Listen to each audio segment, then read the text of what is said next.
নমস্কাৰ আপোনালোকে চাই আছে অসম সংবাদ 24 ঘণ্টা। আজি আমি অসম সংবাদ 24 ঘণ্টায় আহি উপস্থিত হৈছোঁ ঢেকিয়াজুলি বিধানসভা সমষ্টিৰ অন্তৰ্গত 1 নম্বৰ ৰঙাগড়াত। আৰু 1 নম্বৰ ৰঙাগড়াত আজি বিধ্বস্ত পথ নিৰ্মাণৰ দাবীত ৰাইজে প্ৰতিবাদ সাব্যস্ত কৰিছে। সমাগত পঞ্চায়ত নিৰ্বাচন আৰু তেনে সময়তে আজি 1 নম্বৰ ৰঙাগড়াত এনেদৰে প্ৰতিবাদ সাব্যস্ত কৰিছে 1 নম্বৰ ৰঙাগড়াৰ ৰাইজে। কিয়নো 1 নম্বৰ ৰঙাগড়াৰ ৰাইজৰ যি যাতায়াতৰ পথ, এই পথছোৱা বিগত বহু বছৰৰ পৰা বিধ্বস্ত হৈ আছে, যদিও আজিলৈকে এই বিধ্বস্ত পথছোৱা নিৰ্মাণৰ কোনো ব্যৱস্থা হোৱা নাই। তাৰ কাৰণে আজি ক্ষোভিত হৈ পৰিছে অঞ্চলটোৰ ৰাইজ আৰু ক্ষোভিত ৰাইজে আজি প্ৰতিবাদ সাব্যস্ত কৰিছে। আমি দেখুৱাই আছোঁ সামগ্ৰিক পৰিৱেশ। এয়া হৈছে 1 নম্বৰ ৰঙাগড়াৰ দৃশ্য, ঢেকিয়াজুলি বিধানসভা সমষ্টিৰ অন্তৰ্গত 1 নম্বৰ ৰঙাগড়াৰ দৃশ্য। আৰু 1 নম্বৰ ৰঙাগড়াত এনেদৰে আজি আৱাল বৃদ্ধ বনিতা জীয়ৰী বোৱাৰী সকলোৱে ওলাই আহিছে পথত। আৰু তেখেতলোকৰ এটাই দাবী, তেখেতলোকৰ যি বিধ্বস্ত পথ, এই পথছোৱা নিৰ্মাণ কৰি দিব লাগে।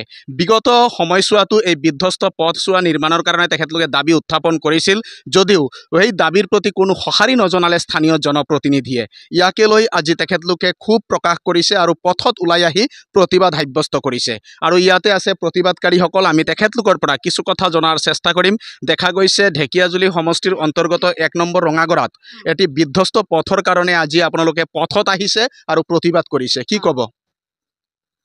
আমাৰ এই গাঁৱৰ মানুহবিলাকক 1 নম্বৰ ৰঙাগড়া গাঁৱৰ মানুহবিলাকক কি ভোট আপোনালোকক দিয়া নাই নেকি? পঞ্চায়ত সময় নিৰ্বাচন হোৱাৰ সময়তে গোটেইখিনি মানুহত ৰাইজ আহি ভোট দিবলৈ কোৱা, কিন্তু আমাৰ ৰাস্তাটো একো নকৰে মানুহে। কিয় নকৰে? মই কিয় অন্যায় কাম কৰিছোঁ সেইটো আপোনালোকে চাই দিব লাগিব। আৰু আমাৰ ৰাস্তাটো আজি এই ভোটৰ 3 দিন আগতে কিবা কি কৰিব আপোনালোকে এইটো মোক প্ৰস্তাৱ দিব লাগিব। হয়, ইতিমধ্যে আজি তেখেতলোকে ক্ষোভ প্ৰকাশ কৰিছে। নিৰ্বাচন যেতিয়া আহে, লোকসভাই হওক, বিধানসভাই হওক বা পঞ্চায়ত নিৰ্বাচনেই হওক, তেতিয়া জনপ্ৰতিনিধিসকল এই অঞ্চললৈ আহে, এই গাঁওখনলৈ আহে আৰু এই বিধ্বস্ত পথছোৱা নিৰ্মাণ কৰি দিয়াৰ আশ্বাস প্ৰদান কৰে আৰু ভোট লৈ যায়। আৰু যেতিয়াই নিৰ্বাচন পাৰ হয় তেতিয়াই পাহৰি যায় তেখেতলোকৰ প্ৰতিশ্ৰুতিৰ কথা। আৰু আজি কিন্তু পুনৰ যেতিয়াই পঞ্চায়ত নিৰ্বাচন চমু চাপিছে, প্ৰতিটো ৰাজনৈতিক দলৰ নেতাকৰ্মীয়ে ইয়াত ভোট বিচাৰি আহিছে, কিন্তু আজি তাৰ বিপৰীতে ক্ষোভিত হৈ পৰিছে ৰাইজ। আজি ক্ষোভিত ৰাইজে পথত আহি প্ৰতিবাদ কৰিছে আৰু তেখেতলোকৰ এটাই দাবী, তেখেতলোকৰ এই পথছোৱা কেতিয়া নিৰ্মাণ কৰা হ'ব তাৰ লিখিত প্ৰস্তাৱ দিয়ক, তাৰ পিছত ভোট লৈ যাওক। আজি তেনেদৰেই পথত তেখেতলোকে প্ৰতিবাদ সাব্যস্ত কৰিছে। ইয়াত আৰু প্ৰতিবাদকাৰী আছে, আমি তেখেতলোকৰ পৰাও কিছু কথা জনাৰ চেষ্টা কৰিম। দেখা গৈছে এটা পথৰ কাৰণে বিগত দিনতো আপোনালোকে প্ৰতিবাদ কৰিছিলে, তাৰ পিছতো কিন্তু কোনো সঁহাৰি নিদিয়া যেন পৰিলক্ষিত হৈছে জনপ্ৰতিনিধিৰ। আজি পুনৰ প্ৰতিবাদ কৰিছে, কি ক'ব? হয়, নমস্কাৰ। মই ঢেকিয়াজুলি সমষ্টিৰ আৰু 1 নং ৰঙাগড়া গাঁৱৰ বাসিন্দা। কিন্তু চাওক, এতিয়া ইলেকশ্যন আহিছে, ইলেকশ্যনৰ সময়ত বহু মানুহ আহি আছে যে ভোট দিব লাগে। কিন্তু আমাৰ যোৱা যিটো পথৰ কাম আপোনালোকে যেতিয়াই ইলেকশ্যন আহে তেতিয়াই কয় যে ইলেকশ্যন যোৱাৰ পিছত কামখিনি কৰি দিম। কিন্তু ইলেকশ্যন যোৱাৰ পিছত যে এজন মানুহো বিচাৰি নাপাওঁ যে এইটো ৰাস্তা অলপ কৰি দিব। আমাৰ স্কুলৰ ল'ৰা ছোৱালী অহা যোৱাত, আমিও অহা যোৱাত বহুত অসুবিধা হৈ আছে।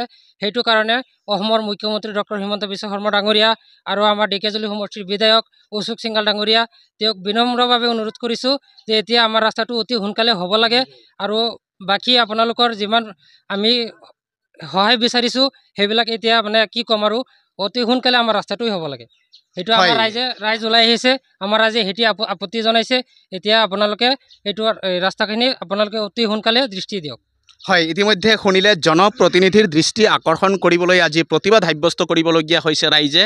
আৰু ভুক্তভোগী ৰাইজে আজি প্ৰতিবাদ সাব্যস্ত কৰি এটাই দাবী উত্থাপন কৰিছে, তেখেতলোকৰ যি বিধ্বস্ত পথ, এই পথছোৱা নিৰ্মাণ কৰি দিয়ক আৰু তেখেতলোকৰ যাতায়াতৰ ব্যৱস্থা সুচল কৰক। ইয়াত আৰু প্ৰতিবাদকাৰী আছে, তেখেতলোকৰ পৰাও কিছু কথা জনাৰ চেষ্টা কৰিম। কি ক'ব, আজি প্ৰতিবাদ কৰিবলগীয়া হৈছে এটি পথৰ কাৰণে? হয়, চাওক, যেতিয়া ভোট দিবলৈ হয় তেতিয়া বহুত মানুহ আহি পেলাই কয় আমাক ভোট দিব, কিন্তু এইটো নাচায় আমাৰ কি অসুবিধা হৈ আছে, আমাৰ কি মুস্কিলটো হৈ আছে, আহা যোৱা এইবিলাক নাচায়, খালি সিহঁতে ভোট চায়। কিন্তু ভোট আমি দিয়াৰ পিছত সিহঁতে কয় নাই ভোটটো দিয়ক আমাক, আমি ৰাস্তা বনাই দিম, অতি সোনকালে বনাই দিম, চিন্তা কৰিব নালাগে, আমাক ভোট দিয়ক।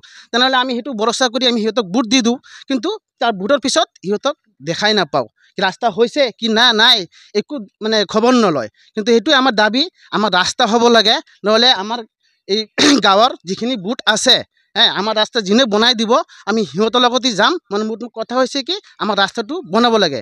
আমাৰ ল'ৰা ছোৱালীবিলাক স্কুল যোৱাত বহুত অসুবিধা হয়, আমাৰ অহা যোৱা বহুত অসুবিধা হয়। এটা চাইকেল লৈ যাবলৈ নোৱাৰোঁ। এইটো ৰাস্তাৰ অৱস্থা এনেকুৱা হৈ আছে। হয়, ইতিমধ্যে শুনিলে আৰু যেন প্ৰতিশ্ৰুতিৰ ওপৰত যেন ভৰসা নাই ক্ষোভিত ৰাইজৰ। বিগত দিনবোৰত বিভিন্ন ৰাজনৈতিক দলৰ নেতাকৰ্মী আহে, প্ৰতিশ্ৰুতি দিয়ে আৰু ভোট আদায় কৰে, কিন্তু এইবেলি যেন তেখেতলোকে আজি সংঘবদ্ধ হৈছে। তেখেতলোকৰ এটাই কথা, যোনে ৰাস্তা বনাই দিব, এই বিধ্বস্ত পথ বনাই দিব, তেখেতকে ভোট প্ৰদান কৰিব।